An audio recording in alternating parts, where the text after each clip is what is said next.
पूरी कर देंगे, बच्चों को सीट अलॉट हो जाएगी मेडिकल कॉलेज में। ये बहुत ही गलत फैसला सुप्रीम कोर्ट का। मैं रीनीट की तैयारी करूं या फिर नेक्स्ट ईयर की ड्रॉप की तैयारी करूं, अभी ये क्लियर नहीं हो पा रही है। बच्चों के लिए भी ये काफी अनफेयर रहेगा, उन्हें प्रिपेयर करने का मन नहीं करेगा जो लोग इतने सालों से प्रिपेयर कर रहे हैं। क्या गारंटी है कि अगले साल भी हो जाए। सुप्रीम कोर्ट के केसेस जो होते हैं वो काफी हियरिंग के बाद आता है, और मेरा ये सोचना है कि अगर हियरिंग 2-4 बार और हो गई तो ये लोग काउंसलिंग पूरी कर देंगे, बच्चों को सीट अलॉट हो जाएगी मेडिकल कॉलेज में।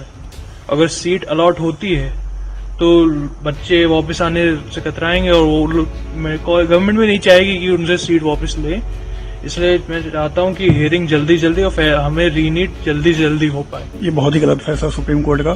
पहली बात तो जब चीजें इतनी खुलेआम है कि घोटाले हुए थे, पटना हाई कोर्ट में दलीलें दी गई थी, पटना पुलिस ने 9 लोगों को पकड़ा था, बहुत सारे प्रूफ थे।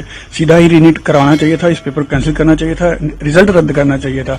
आगे की डेट का कोई मतलब ही नहीं था इसमें। तुरंत ही बच्चों को परेशान किया जा रहा है इस तरीके से। बस एजुकेशन सिस्टम को लेकर एकदम कोई भी सीरियस नहीं है सर। हमारी एक लास्ट उम्मीद थी सुप्रीम कोर्ट से, जो हमको लगा था कि आज फैसला आ जाएगा सर, उस पर भी कुछ नहीं हुआ।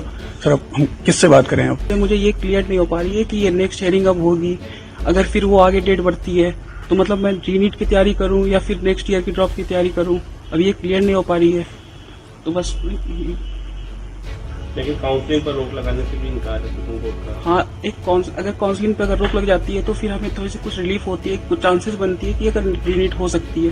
लेकिन अगर जैसे अभी देख रहा हूँ कि काउंसलिंग स्टार्ट हो गई है तो हमें तो और मतलब होपलेस हो रहा हूँ कि मतलब कि अब काउंसलिंग हो गई तो मतलब सीट मिल जाएगी। हमने देखा कि 720 आउट ऑफ 720 67 स्टूडेंट्स के जितने आए थे, तो इससे ये तो साबित होता है कि सब तो डिजर्विंग नहीं होंगे।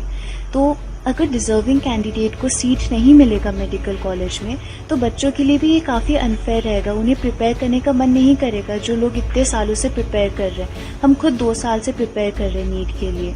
तो और फ्यूचर नेशन के लिए भी उतना अच्छा नहीं है कि अगर मेडिकल डॉक्टर्स अगर उतने अच्छे नहीं बन पाए तो हम ये चाहेंगे कि अगर रीनीट हो और सुप्रीम कोर्ट इसमें प्रॉपर वेरिफिकेशन करते हुए डिसीजन ले तो बच्चों का फ्यूचर भी सिक्योर होगा और नेशन को भी ऑथेंटिक डॉक्टर्स मिलेंगे। अगर रीनीट नहीं होगा तो काउंसलिंग, अगर उन्होंने काउंसलिंग पे भी कोई स्टे नहीं लगाया, अगर काउंसलिंग कंटिन्यू करने लगेगा तो बच्चों को इन्हीं मार्क्स के साथ आगे जाना पड़ेगा।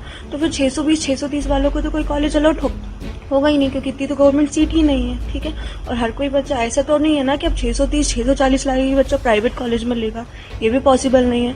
और फिर उसके बाद अगर अगले साल के लिए भी देखा जाए ड्रॉप लेने का तो कट ऑफ तो उतना ही जाएगा, तो कट ऑफ इतना बढ़ा के कोई मतलब नहीं है ना। और फिर बच्चों को लगेगा इतना मेहनत करने के बाद भी इस साल सिलेक्शन नहीं हुआ, क्या गारंटी है कि अगले साल भी